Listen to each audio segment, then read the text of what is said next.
KBS 열린 토론.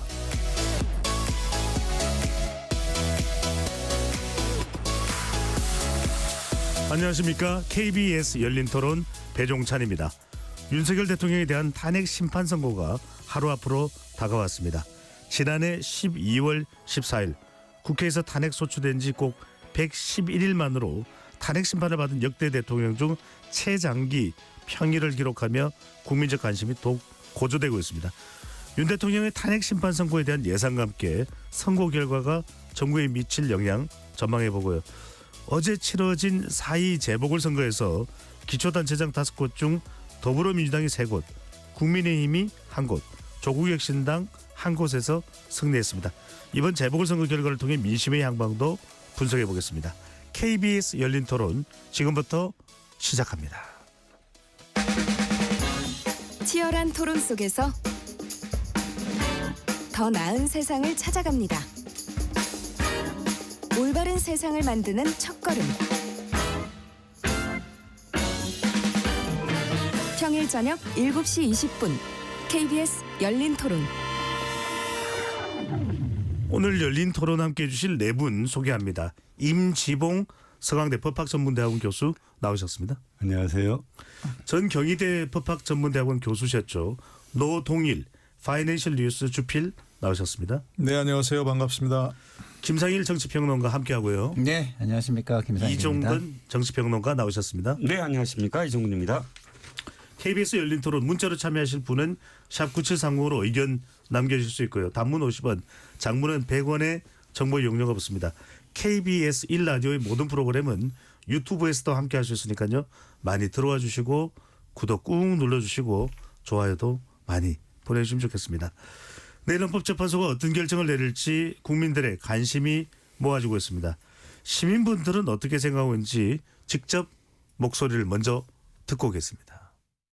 찬성이냐 뭐 아니냐 이런 걸 떠나서 좀 신중하게 판단을 해서 그에 맞는 결과가 정확하게 나와야 되지 않겠냐 하는 거지, 그 기간이 그렇게 뭐 짧고 길다고 해서 좋다 나쁘다 이렇게 평가하지는 못할 것 같아요. 지금까지 너무 오랜 시간 동안 할 거면은 진짜 빨리 했을 것이고, 그래서 진짜 사실 전혀 예측이 안 되지만 뭐 지금 빨리 국정이 수습이 되었으면 좋겠다 가 같은 생각이겠지만, 시간이 갈수록 뜻이 더 분산되고 전체적으로 막 정신이 없는 느낌이죠. 사실 너무너무 쪼개져 있고. 나름대로 고민을 하셨던 거라고 생각하고 싶습니다. 인용할 것 같습니다. 일단 요게 만약에 기각이 된다면은 이 선례가 앞으로 그 어떤 대통령이 나오든 이 정도 하면 되겠지라는 생각이 들 수 있기 때문에 나라가 혼란스럽지 않게 되려면 인용이 되는 게 맞다고 봐요. 제가 법은 잘 모르지만 그 법률적으로 좀 위협한 부분이 있어요. 인용하기에는. 그래서 물론 이제 정치적인 목적이 배제되고 순수하게 법률적으로만 본다면 기각할 것 같은데요. 뭐 여든 야든 부추기면 안 돼요. 수긍해야죠. 그 재판관들이 5대3인가? 그러면은 기각이라는 것 같은데? 이제 애매할 것 같아요. 다들 예측을 못하고 있는 것 같아요. 신중하게 판단한다고 오래 걸릴 수도 있고, 아무래도 그 안에서 뭔가 그 의견이 뭐 충돌하든지 뭔가 마찰이 있지 않았을까요? 아니면 빨리 했을 것 같은데? 그래서 지금 뭐 많이 쪼개져 있죠. 지금 이렇게 탄핵 인용 이것도 봐도 탄핵 안 당한다는 사람들도 꽤 많고. 탄핵이 안 된다 하더라도 어떤 책임은 져야 되지 않을까. 대통령으로서의 무책임한 행동이었다고 하면 그에 대한 책임은 좀 져야 되지 않을까 생각합니다. 시민분들의 의견 어떻게 들으셨는지요? 자, 4월 4일로 바로 내일입니다. 결정이 됐습니다. 이렇게 날짜가 결정된 결정적인 이유가 있을까요? 먼저 노동일 주필부터요. 글쎄요, 결정적 이유가 개인적 생각은 있지만 이게 다 추론의 영역이고, 모든 사람들이 확인되지 않은 정보의 바탕을 둬서 그냥 그 나름대로의 생각을 하는 것 같아요. 근데 저는 뭐 지금까지 이렇게 좀 이런 좀 늦어서 이렇게 된 것은 지금까지 우리가 탄핵 심판 과정을 지켜봤지만 그때 그 과정을 지켜본 생각으로는 정말 빨리 할 것 같다. 그래서 민주당에서도 계속 3월 초, 3월 14일 얘기도 나왔었고요. 그렇게 얘기했었는데 이렇게까지 늦어진 것은 결국 인용 의견 6명이 모이지 않아서 그런 거 아니겠는가. 이렇게 추론해 볼 수밖에 없는 것이고요. 그러면 예를 들어서 또 그중에서 결국 인용 의견이 인용이 안 나온다면 이제 4월 18일 문영배 재판관하고 유해선 재판관이 퇴임할 때까지 지나는 거 아니냐 이런 얘기도 있었는데, 결국 지금 다음 주 하긴 너무 촉박하고, 그래서 이번에 어쩔 수 없이 밀려서 잡은 거 아니겠는가. 뭐 그런 생각을 좀 해봅니다. 네. 임주호 교수님께서는 어떻게 보시는지요? 네, 저는 이 법리적인 면에서 너무나도 명확한 기준이 수립돼 있단 말이죠. 노무현 대통령, 박근혜 대통령 탄핵 심판을 거치면서 그러니까 중대하게 헌법이나 법률을 위반하면은 국민 직접 선거를 뽑힌 대통령도 파면될 수 있습니다. 근데 그 법리 기준을 적용했을 때 순조롭게 평의가 진행됐다면 제가 생각하기로는 3월 14일쯤에는 선고가 됐어야 되는 거 아닌가. 근데 왜 이렇게 좀 늦춰졌을까요? 예, 그러니까 그거에 아무 뭐 정보도 없이 그냥 추론만 하는 게 아니고요. 약간의 정보는 있고요. 또 우리가 제가 생각할 때는 이제 14일경에 평결을 시도했는데 그때 이 상태로는 이제 인용에 가담할 수 없다라고 버틴 재판관들이 극소수나 소수가 있었던 것 같아요. 그러니까 이제 평결이 안 이루어지고 이제 선고 기일만 한정없이 이제 지체된 것 아닌가 그런 생각을 할 수밖에 없고 그 전조를 보여주는 게 한덕수 국무총리에 대한 탄핵 심판에서도 굉장히 그 기각 5대 또 인용일 각하 둘로 이렇게 갈렸단 말이죠. 그리고 기각도 다시 별개의 견해 하나 있어요. 그러니까 기각 5명 중에 4명은 이제 임명장을 수여할 헌법 의무를 위반했다라고 했는데 한 분은 또 헌법 의무도 위반하지 않았다고 했어요. 그래서 윤 대통령 탄핵 심판에서도 3월 14일 직전에 한번 평결을 시도했는데 이 상태로는 나는 어떤 결정을 내리기 힘들다. 네. 그러한 이유로 이 선고를 지체시킨 재판관들이 있지 않았을까 그렇게 생각합니다. 지체될 수밖에 없는 이유가 있었다. 이종근 평론가에게 여쭤보자면 노무현 대통령 때나 박근혜 대통령 때를 보면은 선고일 한 이틀 전인가요? 네. 그때 선고하겠다 이렇게 알렸었는데 이번에는 일찌감치 화요일에 네. 금요일 있을 선고를 내일 선고를 화요일 만우절날 발표를 했단 말이거든요. 네. 이건 어떻게 봐야 될까요? 그러니까 박근혜 전 대통령이나 노무현 전 대통령 시절에서 2, 3일 전에 이야기를 할 수 있었던 건 그만큼 그때는 한 11일, 14일 정도밖에 안 걸렸고 그리고 그때까지 하겠다라는 어떤 예를 들어서 14일 후까지 11일 후까지 꼭 해야 되겠다라는 그런 목표가 뚜렷했더라고요. 보니까 그 당시를 제가 되돌아봤더니 그때도 고성호가 가고 난리가 났었습니다. 마치 우리는 지금 이번에 굉장히 특수한 것처럼 얘기하는데 노무현 전 대통령 당시에도 함께 참여했던 송인준 헌법재판관이 이런 얘기를 했어요. 고성이 오가서 막 뛰쳐나가기도 하고 굉장히 이 의견 일치 보는데 힘들었다. 네. 이런 얘기를 했거든요. 그런 걸 보면 지금이 아주 특수한 건 아닌데 문제는 하도 두 분께서 말씀하실 때 하도 늦어지다 보니까 3월 14일 날 된다고 했다가 너무 늦어지는 거예요. 그리고 그다음은 기약이 없어졌어요. 최소한 예상이 돼야 되는데 예상이 전혀 없으니까 막 억측 칠하시 뭐 사설 정보가 난무하고 이러다 보니까 결정 빨리 하고 빨리 얘기를 해야 된다. 이제 한 일주일 전에 저 판결 언제 한다 또는 뭐 선거 언제 한다라고 안심을 시켜야 되는 어느 정도 이 상황을 자신들이 어쨌든 지연됐기 때문에 지연시켜서 나온 혼란을 어느 정도는 다독여야 될 필요성이 있었다. 그래서 빨리 언제 선거한다라고 좀 쫓기듯이 이야기할 수밖에 없었지 않나 싶습니다. 네. 김상현 선생님 여쭤보고 싶습니다. 참 이번에는 뭐 온갖 내용들이 난무합니다. 네. 뭐 A 재판관과 B 재판관이 대판 싸웠다는 둥, 네. 여인 혈전이 벌어졌다는 둥, 네. 평이 이 장소 내에서 고성이 들렸다는 둥, 네. 뭐 온갖 또 대사까지 연결됩니다. 말풍선으로 보면 됐나 됐죠 뭐 이런 이야기까지 나오는데 그거 사실 근거 있는 이야기입니까?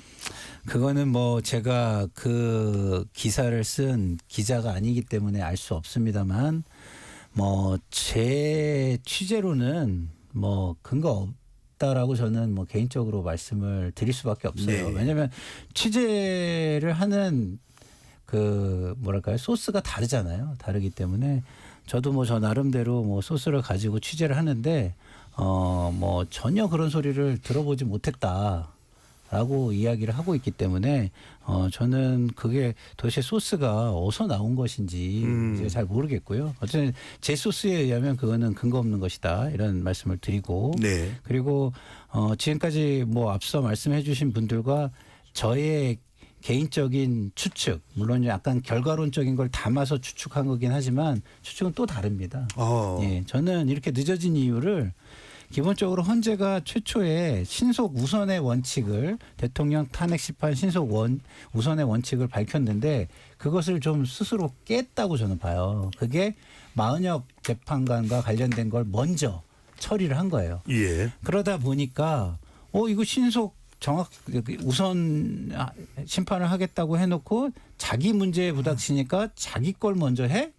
라는 불만이 있었고 그것에 대한 어떤 불만이 특히나 보수층에서 굉장히 거세게 일었죠. 그리고 중도층도 일부 거기에 동조할 수밖에 저는 없었다고 보는데 그렇기 때문에 보수의 그런 불만을 좀 수용할 수밖에 없었다. 수용을 해서 다른 심판들을 많이 했지 않습니까? 한 5개 정도 했잖아요. 그러면 5개 심판을 하는 데 있어서 드는 물리적인 시간이라는 게 필요한 겁니다. 예. 기본적으로. 그래서 그것들을 심리하고 평의하는 시간이 꽤 걸렸다는 것 하나. 그리고 이런 최초의 원칙이 깨지면서 거리의 갈등 그다음에 정치권의 갈등이 너무 극심해졌다. 사회적 갈등이 너무 극심해졌다. 그렇기 때문에 좀 더 이거를 법률적 정합성을 좀 더 신경을 쓰지 않을 수 없었다. 그래서 결론이 하나 여도 그 결론으로 가는 길은 굉장히 많습니다. 그래서 그 결론으로 가는 길의 논리나 예. 글을 정리하는데 알겠습니다. 시간이 굉장히 많이 걸렸을 것이다 이런 생각이 듭니다. 네. 임 교수님 지금 이 시간이면 내일 11시입니다. 네. 지금 이제 하루 전 저녁이니까 네. 인용인지 기각인지는 이미 결정이 났고 네. 헌법재판관들의 손을 이제는 떠났다 이렇게 보면 됩니까? 저는요, 그 선고기일을 발표할 때 이미 판결을 하고 한 것 같아요. 워낙에 이게 시간도 오래 끌었고 그래서 국민들이 지금 하루가 속이 타고 비가 마른다고 말씀도 많이 하시고 그러니까 이제 확실하게 이렇게 매듭 짓자 네. 하면서 판결부터 한 것 같아요. 왜냐하면 나중에 또 선거하기 직전에 또 판결을 하게 되면 또 마음이 바뀌었다 그러면서 또 그런 재판관이 또 나올 수도 있기 때문에 사실은 실제로 그럴 수도 있습니까? 그럴 수도 있습니다. 그렇기 때문에 그 판결을 평의도 오래 했고 그렇기 때문에 안정적으로 이제 선고기일에 이제 선고를 하기 위해서 오랜 평의 끝에 판결도 하고 그러고 이제 선고기를 잡아서 발표한 거 아닌가 네. 그런 생각을 합니다. 저는. 알겠습니다. 네. 노주필께서는 어떻게 보십니까? 이미 판결은 끝났고 그러면 화요일 날은 결정됐으니까 수목 오늘 이제 목요일이고요. 그냥 이제 판결문을 그냥 다듬는 정도 시간을 보내고 있다 이렇게 보면 될까요? 글쎄요, 뭐 정확한 건 알 수 없지만 워낙 평의를 오래 하고 그 과정에서 어떻다 보면 대개는 본인이 어떤 판결할지 다 나오는 거 아니겠습니까? 갑자기 뭐 어제까지 하던 얘기를 오늘 갑자기 바꾸거나 뭐 그럴 가능성 거의 없기 때문에 또 오랫동안 충분히 수기를 해서 누가 어떤 의견을 가지고 있는지를 충분히 알았기 때문에 결정문에 다 반영이 됐을 겁니다. 근데 예를 들어서 뭐 보통은 지난번에 박근혜 대통령 같은 경우는 뭐 최종 결정하는 그날 아침에 서명을 했다 하는데 그러니까 최종 작성된 결정문은 서명은 내일도 역시 아침에 하지 않을까 싶긴 하고 네. 그러나 그 과정에 여전히 조금씩의 어떤 그 의견을 좀 다듬어 가거나 그런 점은 있었겠죠. 제가 뭐 글을 하나 쓰더라도 그렇지 않겠습니까? 최종적으로 어떤 인쇄에 들어가기 전에 뭐 문구를 다듬거나 또 생각을 하다 보면 갑자기 또 이런 거 조금 고쳐야겠다 이렇게 생각하는 경우가 있지 않습니까? 그러나 결론이 바뀌거나 네. 인용이 기각으로 바뀌거나 뭐 기각이 각하로 되거나 그런 거는 없을 겁니다. 그러니까 최종적으로 현재는 결정문은 완성돼 있다고 봐야죠. 문구를 다듬는 정도다. 그렇겠죠. 자 예. 이미 결정됐다. 그것을 누가 들여다볼 수 있는 투시력이 있다면은 청기 누설이 되는 건데 김삼정 의원께 여쭤보겠습니다. 내일 네. 이제 일반인들 20여 명이 방청이 가능한가요? 네. 이를 들고 일부 평론가들이 네. 방송에서 네. 일반인들을 허용한 걸 보니까 네. 뭐 인용에 대한 암시 아니냐 이런 이야기를 하는 주장하는 쪽이 있는데 관련성이 1이라도 있습니까?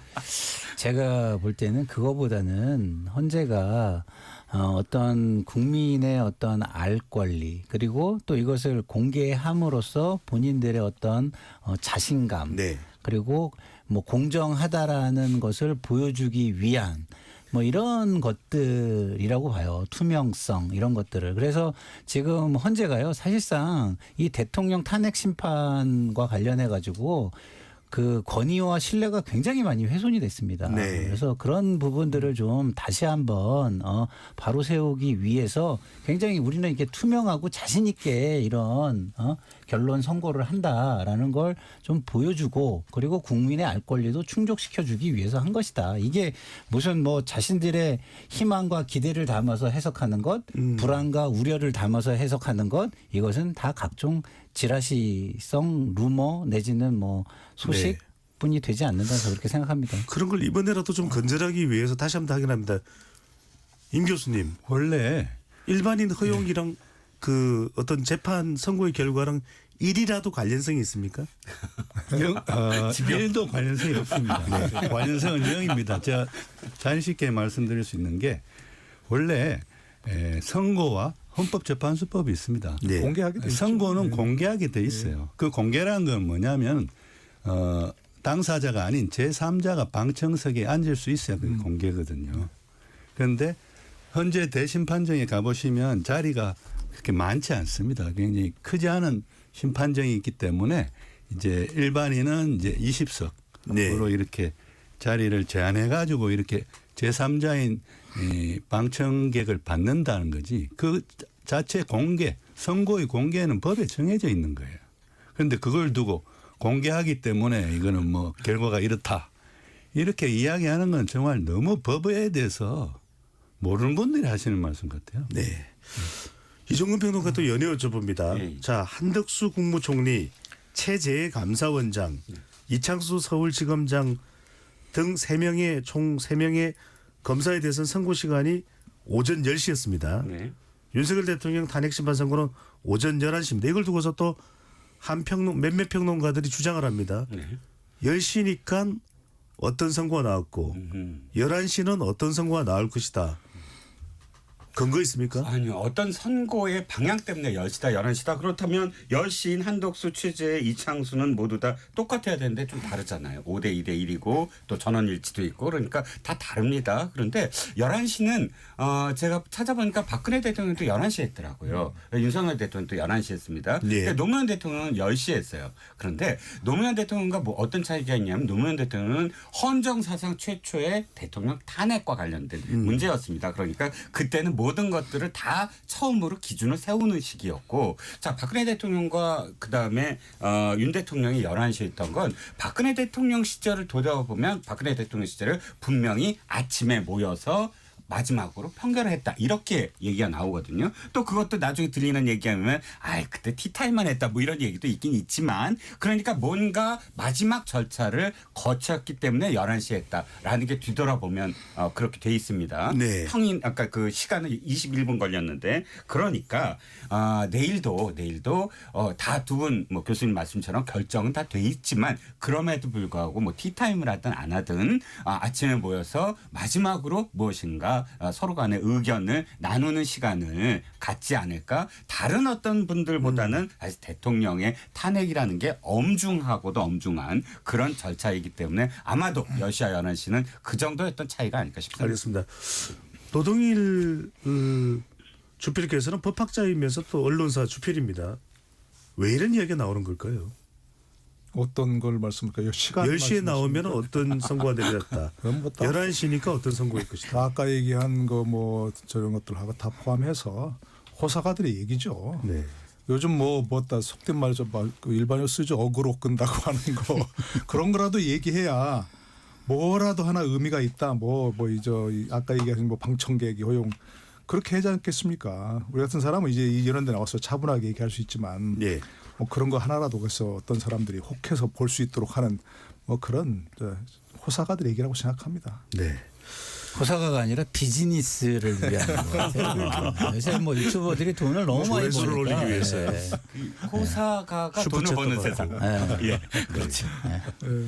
KBS 열린 토론은 정도를 지켜나가겠습니다. 예. 자, 내일 선거에서 제일 중요한 것은 어떤 게 쟁점이 되는 걸 겁니다. 5가지 이제 탄핵 사유 핵심 쟁점이 있는데 여기 좀 하나라도 위헌으로 판단되고 중대성이 인정된다면 이제 탄핵 인용이 되고 그렇지 않다면은 기각 복귀가 되는 것인데 네 분께 낼 전망과 함께 각자의 인용 기각 의견까지 바로 여쭤보겠습니다. 먼저 임주범 교수님부터 어떤 부분이 가장 핵심 쟁점이 되고 내일 선거 결과는 어떻게 예상을 하시는지요? 그 대통령을 탄핵 파면하려면은 이 기준이 확립이 돼 있는 기준에 의할 것 같으면 그 중대하게 대통령이 헌법이나 법률 위반해야 되고요. 네. 그 중대하게의 기준으로는 다시 대통령이 헌법 소위 관점에서 대통령직을 유지하게 하는 것이 용납될 수 없는 경우이거나 혹은 국민의 신임을 배신해서 국정을 담당할 자격을 상실한 경우예요. 두 경우 중에 하나에 해당하면 돼요. 그런데 사실은 이 헌법을 이걸 위반했다, 법률을 이걸 위반했다. 그거는 사실은 중요하지는 않습니다. 왜냐하면 노무현 대통령도 위헌 행위도 있었고 위법 행위도 있었어요. 박근혜 대통령도 위헌 행위도 있었고 위법 행위도 있었어요. 그런데 두 분의 운명은 반대였잖아요. 노무현 대통령은 기각, 박근혜 대통령 인용. 그 어디서 갈라졌느냐? 중대성인가요? 중대성에서 갈라진 거죠. 그러니까 이게 대통령을 국민의 직접 선거로 뽑은 대통령을 파면에 이르게 할 정도로 중대한 그러한 위헌 위법 행위냐. 그 부분이 제일 중요한 거고요.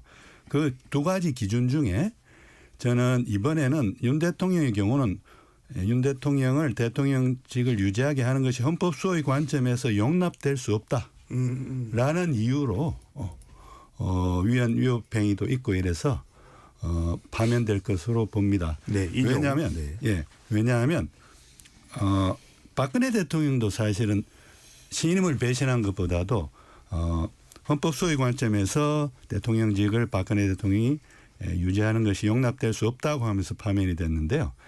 그때 그 근거로 박근혜 대통령 탄핵 결정문에 쓰여 있는 게 있습니다. 그게 뭐냐면 박근혜 대통령이 이제 그 최서원 씨 등과 국정농단을 할 때 행위 말고 그 이후에도 박근혜 대통령이 이제 탄핵 정국이 펼쳐지니까 이제 박근혜 대통령이 검찰이나 특검의 수사를 받겠다라고 대국민 약속을 합니다.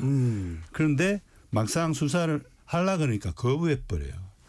결정문에 그렇게 써져 있어요. 그러니까 대국민 약속을 해서 수사를 받겠다 해놓고 거부한 거를 봐서 박근혜 대통령에게 헌법 수호의 의지가 없다.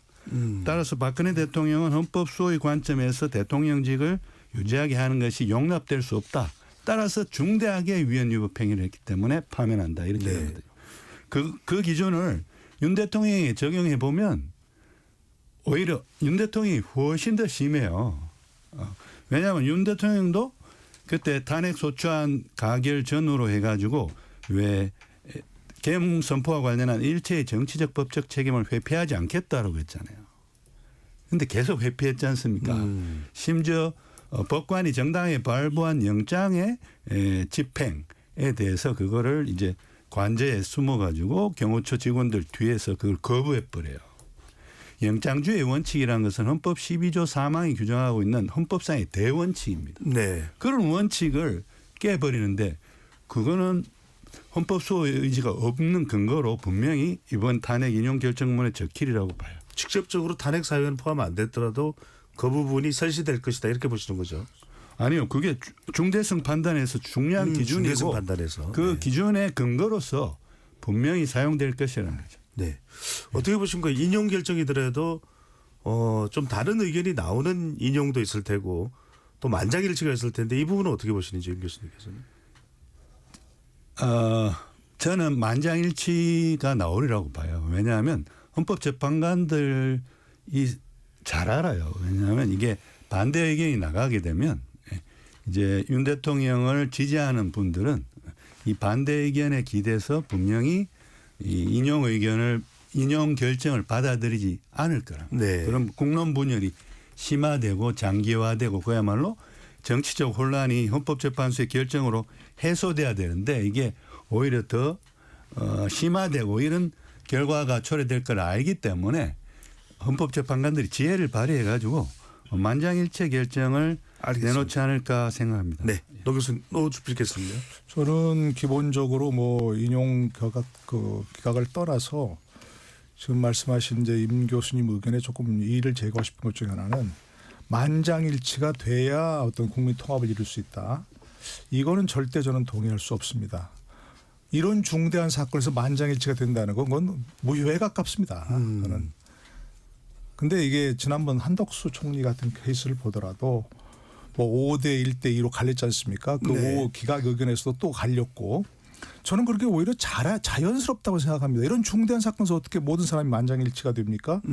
그리고 만장일치가 되지 않는 것이 오히려 저는 국민 통합에 도움이 된다고 보는데 왜 반대하는 사람들도 있지 않습니까? 분명하게 우리가 여론조사를 굳이 인용하지 않더라도 알고 네. 있는데 그러면 그 중 사람들은 우리 말에 우리 의견에 귀를 기울인 사람도 있구나.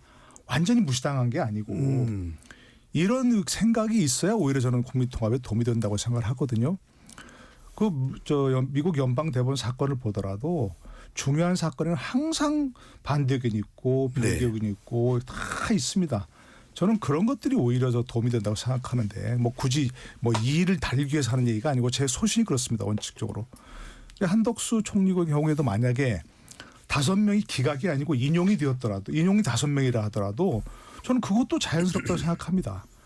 당연하죠. 그건 뭐 예를 들어서 법학을 아는 사람이니까 얘기 생각해 보면 어떤 사건이든지 뭐 예를 들어서 기각 인용 의견이 갈리는 건 당연합니다. 네. 그러니까 저는 우선 그렇게 만장일치가 될 수는 없다고 생각하고 또 되지 않아야 한다고 생각을 하고요. 네. 기각과 인용에 대해서 그러니까 이제 노숙희도 기각 의견을 인용을 주시다는데요. 말씀드리면 저는 각하 의견이 많아서 인용이 6명이 안 모인다고 생각을 하고 있거든요. 기각이 될 것이다. 예, 네. 결과적으로 기각이 되는 거죠. 왜냐하면 비상경만 놓고 본다면 저는 이미 무슨 말씀에 100% 동의합니다. 그건 탄핵감입니다. 어디 무슨 비상경을 선포해서 갑자기 느닷없이 이렇게 나라를 혼란스럽게 몰아넣습니까? 근데 그걸 정말 처음부터 국회 소추 단계에서부터 차분하게 비상계엄의 위헌 위법성만 따지고 그걸 소추했다면 지금 이와 같은 혼란 없습니다. 자연스럽게 탄핵으로 될 겁니다. 연결됐을 겁니다. 근데 그걸 소추해 느닷없이 내란죄를 훨씬 더 많이 얘기해놓고 또 심판 단계에서는 내란죄를 처리합니다. 아직까지 정확치 않습니다. 처리된 건지 안 된 건지. 그건 많은 헌법학자가 지적을 하고 있습니다. 네. 그런 점에서 저는 충분히 각하가 된다고 생각을 하고 그 점에서.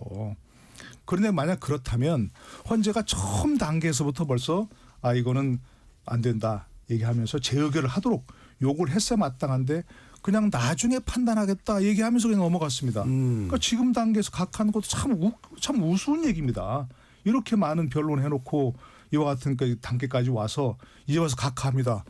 그런데 지금 한덕수 총리 같은 경우도 각하게 나왔지 않습니까? 네. 저는 그래서 이런 절차적 문제 본안에서는 저 충분히 탄핵 심판의 또 인용 가능성이 높다고 생각을 하지만 알겠습니다. 예. 그러나 내란죄라는 걸 넣은 그런 것이 결국 각하의 절차적 문제로 네. 각하되는 결국 기각되는 자초한 것이 아니겠는가. 최종적으로는 내일 예상을 기각으로 하셨고요. 김상민 평론가께서는요? 저는 뭐 전원일치 인용을 예상하고 있습니다. 그 이유는 뭐냐면 일단 기본적으로 우리 임주범 교수님께서 말씀하신 많은 부분인데요. 일단 위법 위헌의 중대성이 있고요. 그리고 결정적으로 지금까지의 뭐 여론조사 추이를 제일 잘 아시겠지만 보시면 국민 국정 운영을 다시 할 수 있을 정도의 국민 신임이 회복될 수가 없습니다. 네. 그렇기 때문에 그리고 또 어제 그게 또 선거를 통해서 또 확인도 됐어요. 국민의힘의 텃밭인 곳에서 중도층이 전부 다 민주당을 찍습니다. 네. 그렇기 때문에 저는 뭐 일부 개별 의견이 나올 수는 있겠으나 결론은 인용으로 같을 것이다. 그래서 저는 전원일치 인용 판결이 나올 거라고 보고요. 그리고 지금 우리가 많은 것들을 TV를 통해서 변론 과정을 본 것만 가지고 얘기를 하잖아요. 네. 근데 헌법 재판관들은요. 그거보다 많은 기록과 자료를 가지고 있습니다. 그럼 그 기록이 우리가 관심을 안 갖고 있지만 훨씬 더 이 심각성을 드러내는 것들이에요. 예를 들어서 곽종근 사령관, 그다음에 조상현 단장, 조지호 경찰청장, 이분들이 이야기한 것들이 거기에 그거 계엄을 수행한 사람들이에요. 명령을 받고. 네. 예? 그 사람들의 이야기들이 생생하게 있고 그 사람들이 남긴 메모들이 다 있습니다. 그거 우리가 지금 안 보면서 얘기하니까 지금 이렇게 얘기하는데 그런 것들을 다 볼 때 저는 헌법재판관 어느 누구도 기각결정문을 쓰기가 어렵다. 이렇게 생각합니다. 만장일치 인용이 나올 것은 만장일치가 아니라 전원일치라고. 전원일치요.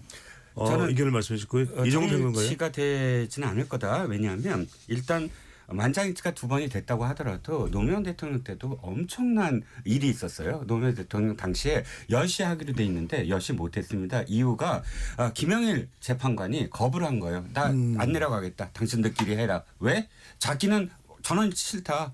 난 반대 의견 하겠다. 8대1로 하라. 그랬는데 그거를 강압적으로 사실 나머지 사람들이 그냥 합시다. 우리 얘기한 대로. 그러다 보니까 딜레이가 돼서 근데 강일원 재판관이 가서 끝내 설득을 해갖고 됐거든요. 이렇게 마지막까지 사실은 이 뭐랄까 의견이차 된다는 박근혜 대통령 때는 말씀하시는 거죠? 아니 저 노무현 대통령 노무현 때요. 대통령 때는 강일원 재판관 강일원이 아니라 다른 사람입니다. 제가 윤영철 소장, 윤영철 소장이 네. 직접 가서 설득을 했어요. 제가 잠깐 헷갈렸습니다. 그런데 자, 이 예를 왜 말씀드리냐면 지금은 더 심해졌다는 거예요. 어떻게? 이미 4차례나 걸쳐서 아예 굳어져 버렸어요. 자, 처음이 뭐죠? 처음이 이진숙 방통위원장 4대4예요. 그다음에 마지막으로 한덕수 국무총리 권한대 5대2대 1이에요. 중간에 전원일치긴 하지만 5대3의 별개 의견이 아예 굳어져서 양 진영처럼 보이는 사람들. 크로스보팅이 한 번도 없었어요. 다 우리가 생각하는 분파로 지금 그룹핑되는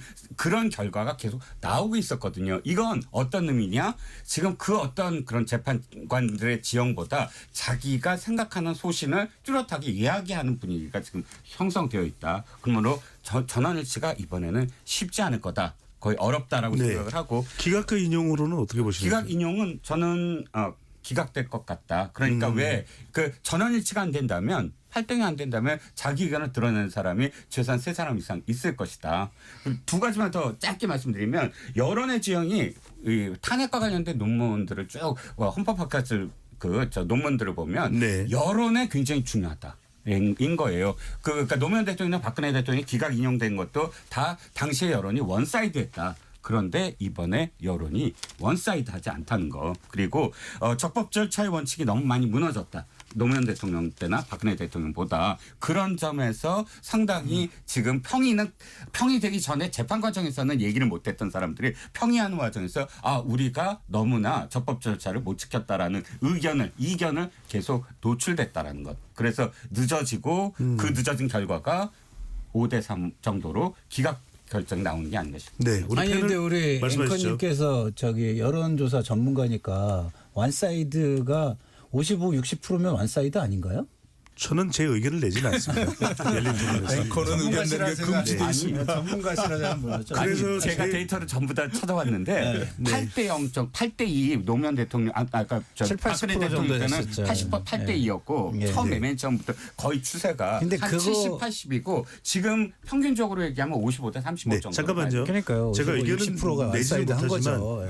예. 우리 청취자분들이나 유튜브 시청자분들 대신해서 질문을 여쭤보겠습니다. 임종 교수님께 네. 조금 전에 이 김상일 평론가께서 네. 홍장훈 전 국정원 1차장 또 곽종관 전 특수전 사령관 이른바 이제 변론에서 증언을 한 사람들 이야기를 하시는데 네. 또 이제 이 검찰에서 수사했던 자료를 이야기하시는데 윤석열 대통령 변호인단에서는 증언한 것이 사실이고 증언한 것이 근거가 돼야 되고 검찰 그러니까 수사한 심판정에서 자료는 증언한 것이 근거가 되지. 그렇죠. 심한. 그다음 또 하나는 그것이 좀 혼선이 있고 오락가락했으니까 이건 이제 윤석열 대통령 변호인단의 주장입니다. 증언이 오염됐다.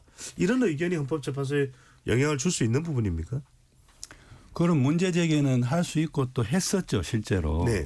그리고 그런 문제 제기의 와중에서 윤 대통령 측은 그러니까 그 일체에 그 뭡니까 수사 기록이라든지 검찰 단계에서 수사 단계에서 피의자 신문 조서라든지 이런 검찰 조서들 특히 공범들의 수사 기록이나 검찰 조서들은 헌재가 윤 대통령 탄핵 심판에서는 증거로 채택하지 말라고 그랬어요. 왜냐하면 그게 형사재판이면 가능해요. 왜냐하면 형사소송법 개정된 형사소송법 의학 같으면 공판 중심주의를 강화해 가지고 그러니까 공판정에서 제출된 증거나 증언에만 근거해서 재판을 하라는 거죠. 그러니까 검찰 조서라든지 수사 기록 이런 거는 집어 던지라고까지 했어요. 이용훈 대법원장이. 그런 취지에서 형사소송법이 실제로 개정이 됐어요. 그래서 이제 그 검찰 조서라든지 수사 기록 이런 거 피고인이 법정에 가가지고 내용을 부인해 버리면 휴지가 돼 버려요. 증거로 채택할 수 없어요. 네. 그런데 그거는 형사소송법이고요. 즉 형사재판에 적용되는 형사소송법이고요. 헌법재판은 형사재판이 아니라 징계 절차에 가깝다라고 헌법재판소가 누누이 이야기해오고 있습니다. 그런데 문제는 뭐냐면 윤 대통령 측에서는 검사 출신들 변호사들이 많고 윤 대통령 자신도 검찰총장 출신이어서 그런지 모르겠는데 탄핵 심판은 형사재판이 아닌데 자꾸 형사재판하고 혼동하는 거예요. 그래서 형사소송법에 그 개정된 형사소송법에 그 규정을 적용해 가지고 이제 피청구인이 내가 부인해 버리면 여러 가지 수사 기록이라든지 그런 거 하지 말고 또 공범들도 그거를 부인하면 그런 거를 내 사건의 증거로 채택해서는 안 된다라고 주장했는데 헌법재판소 재판관들이 평의를 거쳐서 8대 0으로 이거는 형사재판이 아니라 탄핵심판 징계 절차이기 때문에 이거는 증거로 채택할 수 있다라고 그러한 주장을 물리쳤어요. 네. 그런데 지금 와서 그걸 이제 그 8대 0이니까 그러한 평의에서 그러한 절차적 하자 주장을 물리칠 때는 그 절차적 하자가 없다라고 했다가 편결할 때는 그럼 결정문 쓸 때는 절차적 하자가 있다고 해서 각하를 결정을 쓰겠느냐. 뭐 쓸 수야 있겠지만 그거는 사실상 굉장히 자기 모순인 거죠. 아니 근데 그런 부분은 헌법재판관을 지낸 그 강일원 재판관도 그 문제를 지적했던 부분이 있고요. 네. 박근혜 대통령 때 선례를 따랐다고 자꾸 그 헌재 재판관들이 얘기했는데 그건 잘못된 것이다. 그 이후에 2021년대 형사 그 소송법이 개정되면서 그거는 불법이 되었다라고 지적을 한 부분이 분명히 있고요. 또 한 가지는 형사재판에서 불법이 된 거죠. 그러니까 법무재판에서 쓸 수 없다고 분명히 지적을 하는 게 많이 있고요. 저는 그분들도 정익재판관도 그렇고 헌법재판의 특수성을 강조했는데 저는 그 점은 동의할 수 없습니다. 왜냐하면 헌법재판은 단심입니다. 단심. 한 번. 잘못됐더라도 그걸 바로잡을 기회가 없습니다. 그러니까 그걸 자꾸 헌법재판의 특수성 더더구나 대통령을 파면하는 그런 엄중한 절차를 그런 식으로 엉터리 절차를 채택한다는 건 저는 동의할 수 없는 부분입니다. 절대로. 뭐 임 교수님 말씀이 아니고 정익 재판관도 그런 얘기했죠. 헌법재판의 특수성을 자꾸 강조했는데 그 강일원 재판관이 지적한 게 바로 그겁니다. 네. 법이 바뀐 걸 모르느냐라고 질타를 했고 두 번째 또 증언 그 여러 가지 증언들 신빙성이 굉장히 훼손됐다. 앞에 말과 다르고 또 처음 증언한 것과 다르고 뒤에 말한 것이 뭐 처음에 서서 썼다 그러다가 사무실 썼다고 그런 걸 혼동할 수 있는 사람은 없는 것이고 그런 식의 그 되풀이할 필요는 없지만 증언의 신빙성이 심각하게 훼손되었고 또 수사기록은 쓸 수 없다는 걸 분명히 말씀드리고 그리고 또 한 가지는 이런 것들은 내란죄를 판단하는 거예요. 비상계엄의 이원 위법성과는 관계없는 겁니다.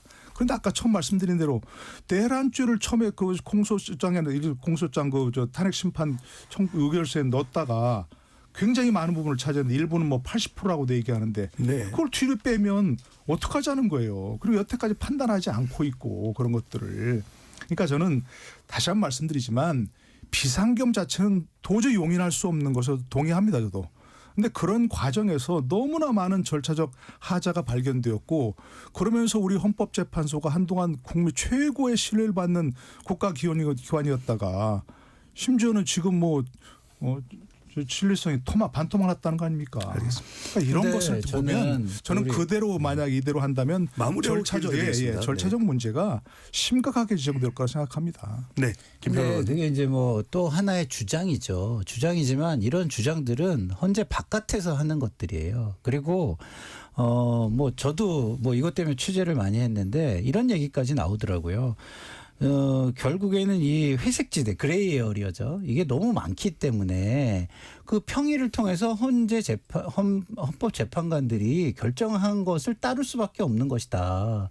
그걸 따르지 않으려고 한다면은 헌법심판 소송법을 만들어야 되는 것이지. 그게 없는 상황에서 헌법 재판관들의 평의 결과를 부인할 수 있는 건 없다. 또 이렇게 얘기를 합니다. 네. 그리고 헌법재판소법에 분명히 뭐라고 나왔냐면 형사소송법이나 민사소송법은 헌재의 탄핵 심판이나 헌재 심판의 그 성질에 반하지 않는 한 적용한다고 돼 있어요.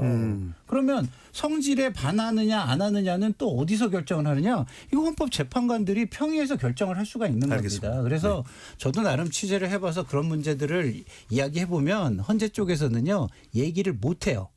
이게 이 말도 맞고 저 말도 맞는 부분이 있다. 얘기를 못한다. 그렇기 때문에 헌재 재판관들의 평의를 통해서 결정할 수밖에 지금 없는 것이다. 이렇게 얘기합니다. 이종근 평론가 말씀까지 듣고 마무리하겠습니다. 헌법재판관들이 평의를 거치는 과정이 사실은 주심 재판 말고 소장 권한대행이 재판장입니다. 그래서 소송 지휘권을 전부 다 사실은 자신이 행해야 되잖아요. 이런 과정 속에서 일일이 거기서 제약을 걸거나 뭐 8대2다, 뭐 몇 대 몇이다 하면서 다수결로 모든 것들을 다 하면 이 재판 못 합니다. 그러니까 과정 속에서는 어느 정도 그냥 재판관이 소송 지휘권을 그러니까 행사하는 것에 대해서 일단 수긍하는 경우가 많다고 합니다. 저도 취재를 해보니까 헌법재판관 내부에서. 그런데 마지막에는 왜 저기를 해야 돼. 논거를 다 제시해야 되잖아요. 이쪽 대리인단에서 제시한 거를 사실 그 과정에서 다 말 못하니까 논거를 제시하는 과정에서 사실 지금 제시한 예를 들어서 노 교수님이 말씀하신 부분을 아무리 찾아봐도 법적인 근거나 이런 게 없을 때는 우리가 중간 과정에서 너무 이걸 지나치는 어떤 룰을 범했다라고 인정할 수도 있다는 거죠. 알겠습니다. 이 이야기는 여기까지. 조금만 이제 네, 짧게 1분 내로 해주시죠. 네. 제가 사족을 좀 붙이겠는데요. 그러니까 탄핵 심판은 징계 절차고 형사재판이 아니다라고 해야 돼요. 왜냐하면 탄핵 심판에서 예를 들어서 형법상의 내란죄 위반 여부를 판단을 한다.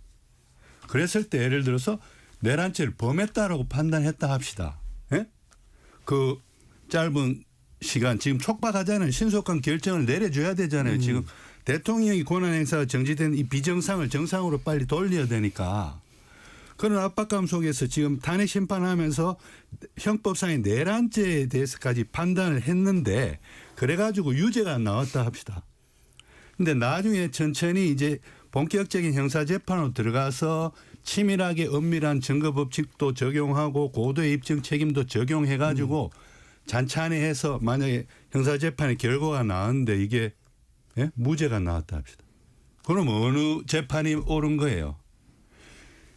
어느 재판이 옳은 거예요? 그런 상황이 벌어질 수 있기 때문에 헌법재판소는 형사재판은 형사재판에서 하라고 미룬 겁니다. 네. 그게 무슨 탄핵 소추 사유를 뺀 게 아니잖아요. 잠깐만요. 혹시 더 하실 말씀이 있으면 입으로 이어가겠습니다. 자, 패널 중에서 여론조사를 말씀해 주신 분이 있어서 오늘 소개해드리는 모든 조사는 중앙선거론조사 심의위원회 홈페이지에서 확인 가능합니다.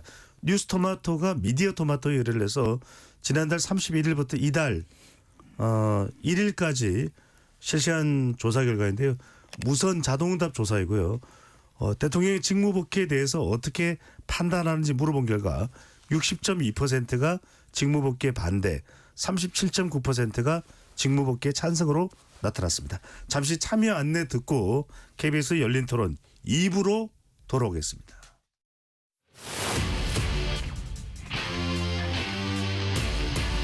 토론에 정답은 없습니다. 토론이 세상을 바꿀 수도 없습니다. 하지만 질문은 새로운 세상을 만들 수 있습니다. 질문으로 올바른 세상을 만드는 첫걸음 KBS 열린 토론.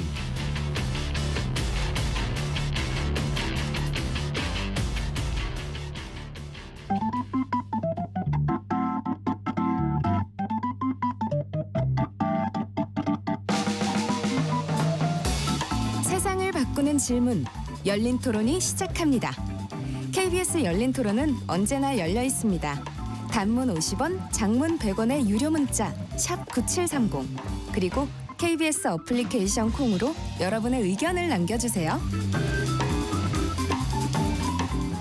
KBS 열린 토론 2부 이어가겠습니다. 스튜디오에 전 경희대 법학전문대학원 교수셨죠. 노동일 파이낸셜 주필, 임지봉 서강대 법학전문대학원 교수, 이종건 정치평론가, 김상일 정치평론가 네 분과 함께하고 있습니다. 앞서 일부에서 다 마무리 못한 발언이 있어서 이종건 평론가 말씀해 주시죠. 네, 김상일 평론가님께서 하신 말씀에 동의를 하는 부분이 뭐냐면 이게 헌법재판소가 헌법재판소 법에 따라서는 헌법에 따라서 어떤 원칙이 뚜렷했다고 한다면 이렇게 막 갈리지 않았을 거예요. 근데 한 예를 들어보죠. 손중성 검사의 파면과 관련해서는 형사소송과 관련돼, 아까 형사재판과 관련돼서 55조를 그대로 준용을 해갖고 이 형사재판이 끝날 때까지 기다립시다 해갖고 헌법재판을 중단시켰었거든요. 그런데 어느 경우는 대통령이니까 빨리 해야 돼서 형사 재판을 상관없이 가야 된다, 별개다라고 하고 어느 재판 아니다, 형사 재판 끝까지 가야 된다라고 한다면 이건 그야말로 재판장이 누구냐, 재판관이 누구냐, 그때 때에 따라서 다르다. 이렇게 되면 사실 누가 어떤 주장이 맞다고 누가 얘기하겠습니까? 그래서 제가 아까도 말씀드렸지만 국회가요. 이 헌재의 심판과 관련해서 심판소송법을 만들어야 될 것 같아요. 네. 그렇지 않으면 이게 계속해서 이런 논쟁이 발생할 것 같습니다. 그러니까 아까 임 교수님 말씀하신 내란죄를 헌재가 판단하기 불가능하다. 100% 동의합니다. 그러니까 바로 처음 그 얘기가 나왔을 때 소추교수를 봤을 때 내란죄가 거의 더 많은 부분을 차지하고 있고 저도 읽어보니까 거기다 뭐 또 내란죄뿐만이 아니고 형사 무슨 죄목을 엄청나게 많이 넣어놨어요. 그러면 처음부터 양측의 동의를 받아서 그걸 처리하고 정리를 하든지 박근혜 대통령이 그렇게 한 거죠. 양측의 동의를 받아서 뇌물죄나 이런 형법죄 조항을 빼고 정리하는 과정을 거쳤고 근데 그게 만약 안 된다면 그때 바로 결정을 해서 내란죄 부분은 빼고 다시 소추결서를 재의결하라라고 했어야 맞는 얘기입니다. 판단이 불가능하니까요. 1, 2, 3심을 거쳐서 대법원까지 가서 확정되어야 내란죄는 확정되는 부분인데 더더구나 대통령은 내란죄는 다른 뇌물죄가 아니고 내란죄는 소추가 가능한 범죄니까 대통령도 그런 점에서 처음부터 절차를 조금 더 다듬었어야 되는 거예요. 너무 서두르고 마치 그냥 이거 당장 내일이라도 결정할 것처럼 그냥 3번만 발언 달라고 해도 그걸 거부하고 지금 구속 취소 심사 가야 되니까 변론기일을 변경해 달라니까 안 된다고 1시간만 늦게 나오세요. 이런 식으로 하니까 이건 절차적 문제가 있다는 것을 사람들이 인식을 하고 반대가 그만큼 드러난 거죠. 그러니까 이 주제는 여기 이야기하고요. 임지봉 교수님의 이 부분 질문을 드리겠습니다. 아까 이제 윤석열 대통령의 파면 인용을 이제 말씀하시면서 헌법 수호 의지가 중대한 사유가 될 것이다 말씀하셨는데 윤석열 대통령이 또 이제 비상계엄 선언의 선포의 명분으로 내걸었던 것은 야당의 이제 줄탄핵과 특검 남발인데 이 부분도 판결에 영향을 줄까요? 전혀 줄 수가 없죠. 그러니까 줄탄핵을 하고 그다음에 행정부의 예산을 국회가 너무 많이 삭감을 하고 그래가지고 대통령 그걸 국가 비상사태라고 판단하고 비상계엄을 선포했다고 하는데 이른바 계몽령 이야기입니다. 네. 그런데 그 점이 이번에 헌법재판소 인용 결정문에 분명히 적힐 거예요. 헌법 77조 1항은 계엄은요 전시사변 또는 이에 준하는 국가 비상사태에만 하게 돼 있어요. 그런데 국회가 탄핵을 연달아서 많이 하고 그다음에 행정부 예산을 대폭 삭감하게 하는 것이 전시사변 또는 이에 준하는 국가 비상사태는 아니잖아요. 누가 봐도. 그러니까 그에 대해서 어떤 분은 또 전시사변 또는 이에 준하는 국가 비상사태인지 아닌지 여부는 대통령이 판단하는 거다. 그렇게 말씀하시는데 대통령이 그렇게 계엄을 선포할 상황인지 아닌지에 대해서 자의적으로 판단할 수 있다면 헌법 77조 1항이 있을 필요가 없는 거예요. 그러니까 물론 계엄 선포권은 헌법이 대통령에 부여한 대통령의 권한 맞습니다.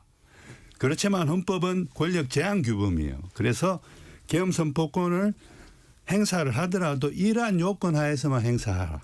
그리고 이러한 절차에 따라서만 행사하라. 이걸 벗어나면 위헌이다. 라고 말하고 있는 게 헌법입니다. 그렇기 때문에 지금 줄탄핵 그다음에 행정부 예산 깎는 거 이거하고 전시사변 또는 이에 준하는 국가 비상사태가 무슨 관련이 있습니까? 그래서 그 점은 헌법재판소가 이번에 분명히 헌법 위반이다. 그 상황적 요건에 맞지 않다라고 분명히 판단해 줄 겁니다. 이종건 평론가는 어떻게 보시는지? 통치 행위와 관련돼서는 판례가 굉장히 계속 바뀌고 있더라고요. 처음에는 통치 행위와 관련돼서 계엄이나 혹은 긴급 재난 명령권이나 재정 명령권이나 이런 부분과 관련돼서 그건 대통령의 어떤 재량 정도로 사실 그것을 하면서 헌법재판소가 거기에 대해서 타당 여부를 하는 것은 개입이다라고 한 판결들이 있는데 그게 바뀐 게 전두환 노태우 내란 사건과 관련해서 그러나 그러니까 국정마비나 혹은 국헌문란과 관련돼서는 판단할 수 있다라고 바뀌었더라고요. 그래서 다시 되돌아가 보면 지금 저는 이 부분과 관련해서는 임 교수님 말씀에 동의합니다. 왜냐하면 저는 그 야당의 어떤 그런 입법 폭주라든지 행위에 대해서 진짜 반대를 하고 이건 있을 수 없다라고 생각을 하지만 그건 정치 행위였다. 그렇다면 대통령이 거기에 대응하는 것도 정치 행위라는 범주 속에서 대응을 했었어야 됐다. 이것을 비상계엄이라는 권력을 행사해서 거기에 대응할 이유 그 정당성은 사실 결여돼 있다라고 생각을 합니다. 네. 오늘 나온 패널 두 분께서는 인용을 예상하셨고 두 분은 기각을 예상하셨습니다. 자, 그렇다면 내일 헌법재판소에서 선고가 내려진다면 윤석열 대통령은 어떤 입장 표명을 해야 될까요? 먼저 노동 교수님은 기각 말씀 주셨으니까 기각이면 직무복귀를 하는 겁니다. 직무복귀하는 대통령은 어떤 메시지를 내야 될까요? 아니 저는 뭐 기각을 예상했지만 인용도 가능성이 있는 거니까 어떤 경우든 네. 뭐 먼저 정말 이런 뭐 본인의 어떤 뭐 생각으로 이렇게 비상사태라고 판단했다 하더라도 어떤 경우든 정말 이렇게 참담한 결과를 가져왔잖아요. 지금 몇 개월입니까? 지금 뭐 4개월 가까이를 이렇게 온 국민이 뭐 정말 둘로 갈라져 가지고 트럼프 대통령이 지금 2.0을 돼서 완전히 지금 국제 질서가 변하고 있는데 그에 대한 대응도 제대로 못하고 있는 이런 상황을 초래한 것에 대해서 정말 깊이 사과를 해야죠. 사과를 하고 글쎄 뭐 만에 하나 뭐 기각을 되어서 직무를 복귀한다면 어쨌든 대통령직을 수행하기 참 어려운 부분이 있으니까 그에 대해서 국민들이 어떻게 하면 정말로 그에 대한 조금이라도 힘을 받을 수 있는지를 다시 충분히 얘기를 해야죠. 그리고 본인이 약속한 것이 있으니까 개헌 일정을 좀 제시하는 게 저는 맞다고 생각합니다. 네. 만약 그런다면 기각한다면 된다면 그래서 만약에 그런다면 저는 자 어떤 면에서 참 이게 불행한 그런 사태긴 한데 뭐 임 교수님도 마찬가지지만 오랫동안 개헌 얘기를 많이 해왔지 않습니까? 많은 사람들이 정권마다 얘기를 해왔고 이제 87년 헌법이 좀 수명을 다했다. 뭔가 좀 뭔가 새로운 체제를 구축해서 나라를 좀 바꿔보는 게 필요하지 않느냐는 얘기를 많이 했는데 그게 일단 대통령이 된 사람은 되기 전에 개헌을 약속해도 되면 또 안 되는 상황이 많으니까 전화위복이도 혹시 될 수도 있지 않을까. 그러면서 본인이 약속을 분명히 지키겠다 그러면서 정치 스케줄을 분명하게 제시하는 게 필요하겠죠. 저는 그런 깊은 진실한 사과와 함께 앞으로의 정치 스케줄 만약 기각을 한다면 뭐 인용을 한다면 그건 뭐 볼 것도 없는 것이고 사과로 끝내야 되는 것이고 뭐 기각을 한다면 그런 어떤 개헌을 포함한 앞으로의 정치 스케줄을 정확히 네. 제시하는 게 좀 필요하다고 생각합니다. 기각을 예상한 분들 의견을 먼저 듣고 인용으로 가겠습니다. 이정훈 평론가께서 기각을 예상하셨는데 네. 만약에 기각이 된다면 윤 대통령이 어떤 메시지를 내놓아야 될까요? 뚜렷한 약속, 그러니까 약속을 지켜야죠. 지금 말씀하셨듯이 독같습니다. 최후 진술에서 했던 약속. 왜냐하면 김상현 평론가도 계속 말씀하셨고 또 그 여론조사 말씀하셨잖아요. 60%가 넘는 국민들이 탄핵에 찬성하고 있고 복귀를 바라지 않는데 복귀를 했습니다. 그렇다면 그 60%의 국민들을 어떻게 설득할 것이냐. 거기에 대한 비전을 제시하고 저는 개헌이 됐든 거국 내각이 됐든 연정이 됐든 국민들에게 내가 임기를 다 마치지 않겠다. 내가 그만큼 사실 진정성 있게 무엇인가를 했지만 그러나 내가 나를 반대했던 국민들에게 나의 모든 것을 또 바치겠다라고 하면서 그 설득하는 그런 자세 그리고 사과하는 자세 이게 굉장히 필요하다고 생각합니다. 네. 김상일 평론가께서는 네. 인용을 예상하셨는데 네. 윤석열 대통령이 인용 선고가 내려진다면 네. 어떤 메시지를 내야 한다고 보시는지요? 국가 지도자잖아요. 국가와 국민을 생각하는 메시지를 내야죠. 기본적으로 지금의 국론 분야로 가면은요, 우리나라는 더 이상의 발전을 할 수가 없습니다. 특히 경제 분야는요, 발전할 수가 없습니다. 올해 G8에 들어간다라고 우리가 기대를 했었습니다.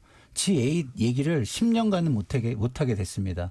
그런 부분에 대해서 책임 있는 메시지를 내야죠. 그래서 이 나라가 앞으로 발전하기 위해서는 저를 지지했던 사람들, 그리고 탄핵의 기각을 원했던 모든 사람들도 법과 제도를 존중하고 그 법과 제도에 따라서 국민 통합을 이루어내는 것이 중요하다. 그리고 승복하는 자세가 그 출발점이다라는 이야기를 해야 되고요. 그리고 이번 계엄으로 인해서 국난 분열과 국가 위기를 초래한 것은 사실 아니겠습니까? 그러면 그런 부분에 대해서 진정 어린 반성과 사과를 해줬으면 좋겠고, 그리고 이게 대통령을 지지하는 쪽과 지지하지 않는 쪽, 다시 말해서 탄핵을 찬성하고 반대하는 쪽에 이 감수성, 이게 너무너무 달라요. 왜냐하면 저 같은 경우는요, 그날 밤에 계엄사 잡혀가는 거를 걱정을 했던 사람입니다. 그러면 이게 만약에 대통령이 그 두려움과 그런 어떤 트라우마를 준 거예요. 근데 그 상황에서 만약에 돌아온다? 그 트라우마가 잊혀질까요? 그러면은 인용이 됐을 시에 그런 것들을 조금은 다독여주는 정말 국가 지도자다운 메시지가 나와야 좀 맞다고 봅니다. 네. 임 교수님께서는요? 예, 윤 대통령 인용 결정이 나면 저는 윤 대통령은 무엇보다도 우선 이 헌재의 결정을 받아들인다, 승복한다, 그런 메시지는 꼭 내셔야 된다고 생각합니다. 한때는 그래도 다수 국민의 신임을 얻어서 우리나라의 대통령이 되신 분이잖아요. 그러면 이제 비록 헌재에 의해서 인용 결정으로 파면은 됐지만 그래도 나라를 위한 마음으로 그래도 나는 헌재 결정을 받아들이겠다. 내 지지자분들의 심정, 마음은 헤아리지만 다 같이 헌재 결정을 받아들이자. 이런 식의 메시지를 내주실 때 정말로 한 국가의 대통령으로서 자리에 계셨던 분이다라고 많은 국민들이 생각을 하게 될 것 같습니다. 그 교수님, 노주필께 여쭤보고 싶은 것은 민주당은 여전히 최상목 경제부총리에 대한 탄핵 추진 의사는 굽히지 않고 있거든요. 대통령 선거를 보고 탄핵 여부를 결정짓겠다. 이 점은 어떻게 보시는지요? 글쎄 만약에 뭐 인용 결정이 나오면 뭐 안 하겠죠. 마은혁 재판관 임명을 하지 않았다는 게 지금 어떤 빌미였으니까. 근데 뭐 만에 하나 뭐 이제 기각 결정이 나거나 또는 그야말로 뭐 5대3 결정이 난다면 거 봐라 마은혁 재판관을 임명하지 않아서 그렇게 된 거 아니겠느냐. 뭐 인용이 5명인데 그렇게 된다면 그런 거니까 또 그걸 뭐 계속 추진하겠죠. 그러나 지금 뭐 저도 그 야당의 뭐 줄탄핵 정말 유례가 없는 기네스북 감이죠. 그런 것들을. 그리고 지금까지 결정 나온 것은 하나도 인용되지 않은 터무니없는 그런 탄핵이었다고 생각하는데 그런 탄핵 그렇게 줄줄이 했던 것은 결국 그 뭐 계엄의 빌미가 됐다면 우습지만 국정을 발목 잡은 게 사실 아니겠습니까? 그러니까 그런 점에서는 저는 지금 와서 또 다시 뭐 만약에 기각이 된다 뭐 그러니까 뭐 보복성으로 또 탄핵하겠다. 저는 이런 것은 정말 뭐 어떤 형태로든지 국정을 책임지고 있는 그런 정당의 모습은 아니라고 생각합니다. 그건 네. 자제를 해야죠. 네. 임 교수님께서는 줄탄핵이나 줄특검이 윤석열 대통령의 탄핵 사유에 영향을 미칠 사안은 아니다. 네. 또 헌법재판소에서도 탄핵에 대해서는 위헌은 아니다 이렇게 이야기를 했습니다만 탄핵은 할만했다고 이렇게 헌법재판소가 그러니까 검사 3명에 대한 탄핵 선고문에서 비록 헌법재판소가 그 탄핵을 기각은 했지만 그렇다고 해서 국회가 이 검사 3명에 대해서 탄핵 소추권을 남용한 것은 아니다. 그건 그 사건에 관해서만 그렇습니다. 그 사건에 관해서만. 그렇고. 예, 그러니까 그 사건에 관해서 그런 거지. 아니, 잠깐만요. 일반적인 것이 남용이 아니다는 거 아니에요. 임 교수님 감사원장에 말씀을 대한 마무리하고 기회를 드리겠습니다. 감사원장에 대한 탄핵은요.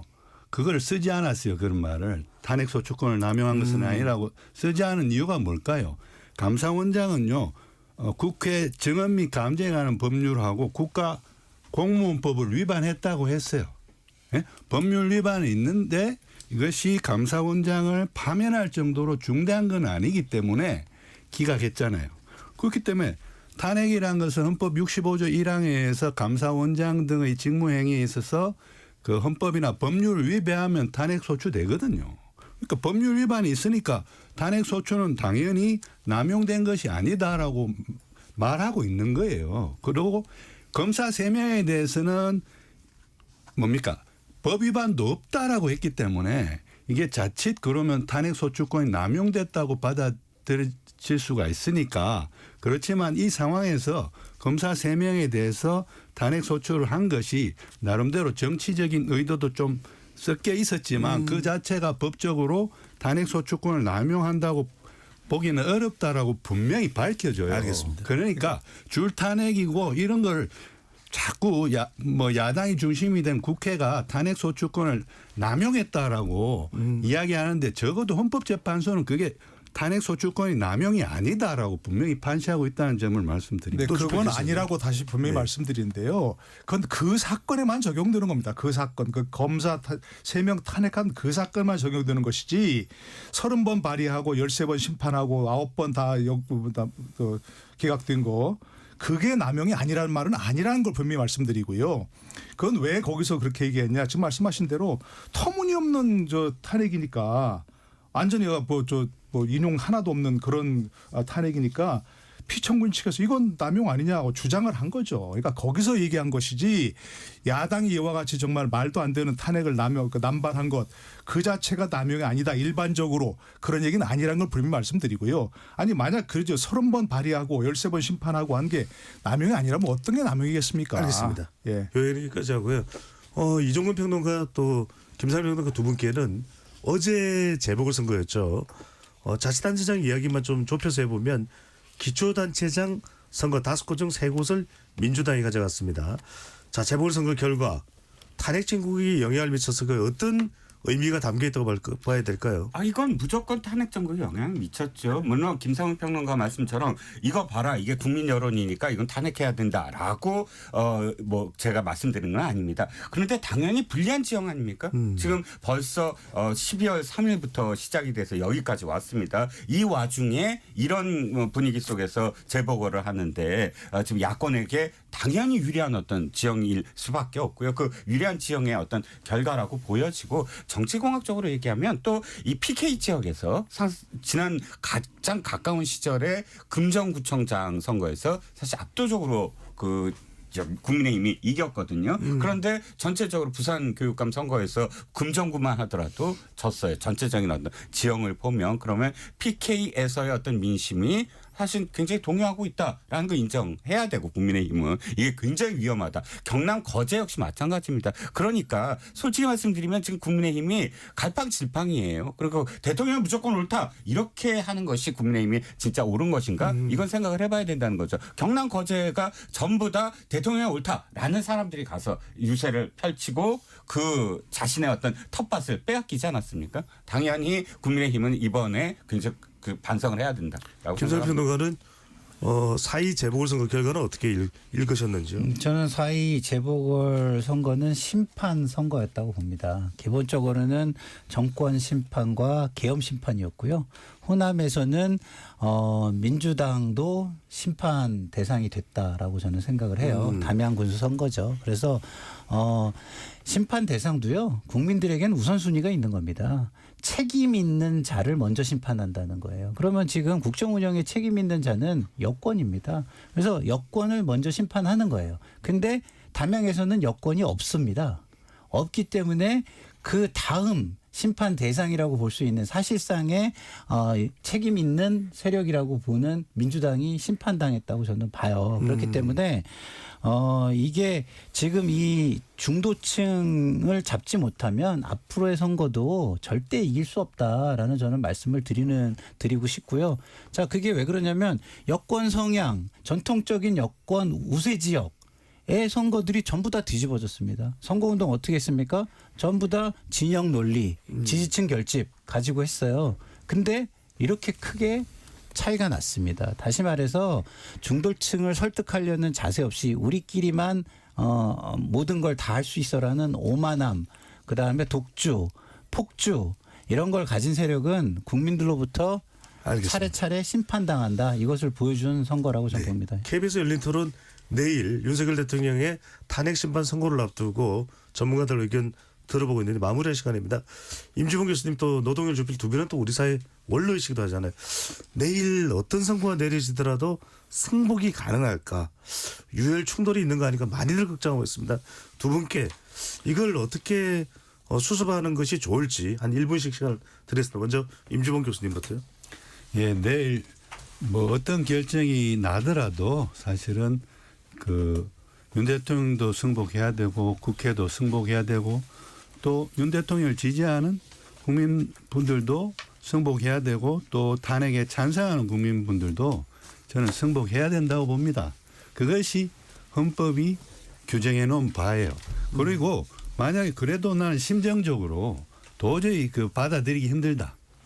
그런 경우를 위해서 헌법은 68조 2항에서 대통령이 이제 탄핵 파면 선고 등으로 인해서 권리됐을 때는 60일 이내에 새로운 대통령을 뽑는 선거를 한다라고 돼 있습니다. 네.